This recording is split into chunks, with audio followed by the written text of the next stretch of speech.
The consensus view of the CIA, NSA, FBI and a Senate investigation is that Russians interfered in the 2016 election. But those findings don't line up with the ever-evolving story Trump has been telling about Ukraine. Here's a summary of the article. Last July, President Trump made the phone call to Ukraine that led to impeachment. He asked the president of Ukraine to investigate a mysterious Democratic National Committee computer server that Mr. Trump said was hidden in Ukraine. The FBI used the data to help indict 12 Russian intelligence agents for hacking the DNC. But Mr. Trump's tweets persisted. Why did the DNC refuse to turn over its server to the FBI, and where are hidden and smashed DNC servers?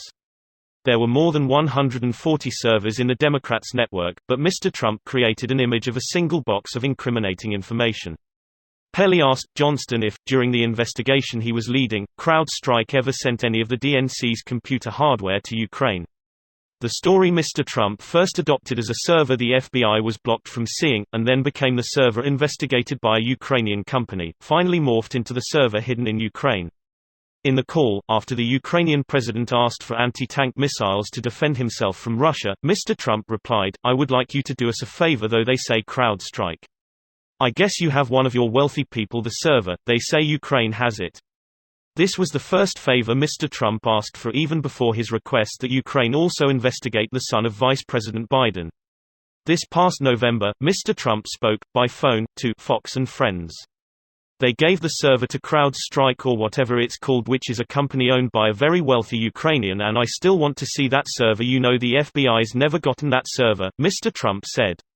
This post received a score of 24,890, with an upvote ratio of 86%. Here are the top comments in response to this article. White House memo admits there was Deutsche Bank's loans to Donald Trump. January 3, 2020, the day before that news story broke, is when this happened. He burns everything in his path so no one can talk about the rest of what is going on in the present, Ukraine included. Only one of these two stories were all over the news for weeks straight. He's using literal scorched earth tactics since he left the climate agreement. I think it's pretty hilarious how well it works.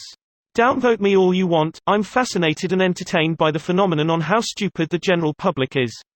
It is no wonder that in the age of antiquity people started coalescing into republics, dictatorships, and so on, anything to keep the big dumb out of decision-making. Not saying people are not valuable, but how easy it is to sway people to vote for something with little to no critical thinking, has supremely dire consequences.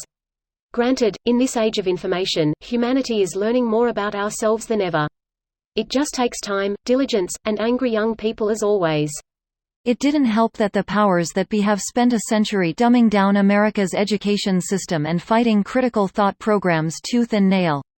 And then we have all the dysfunction related to constraining teachers out the ass on how they teach kids. The Maria Montessori model was superior. I say we go to that nationwide. This teaching to the test model is really damaging, and many schools' funding now relies on these test scores, which is just a positive feedback for fuckery and poor outcomes. I know this isn't at all feasible for nationwide education, it's just an anecdote. My kids go to a private school, and they are, in my biased opinion, really smart for their age. And they have no idea what a test is. Fun fact, data was collected and America's public education system actually makes you dumber the longer you're in it. By grade 12, they were way ahead of America. It is known that conditions outside of school also affect education. They have better social conditions, and there are even areas that do not have the concept of a high school dropout rate. Math I wasn't introduced to until high school is already familiar to fourth graders. Many kids begin learning rudimentary English in kindergarten or preschool. By the time they start elementary school, most kids have already started learning to play instruments, and first graders have weekly music classes in the fully equipped music room.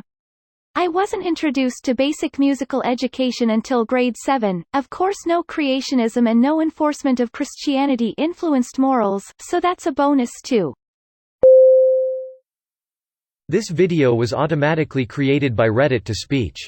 The article and comments in this video were selected from Reddit according to their upvotes, and any paraphrasing was performed by smmry.com, without any human intervention.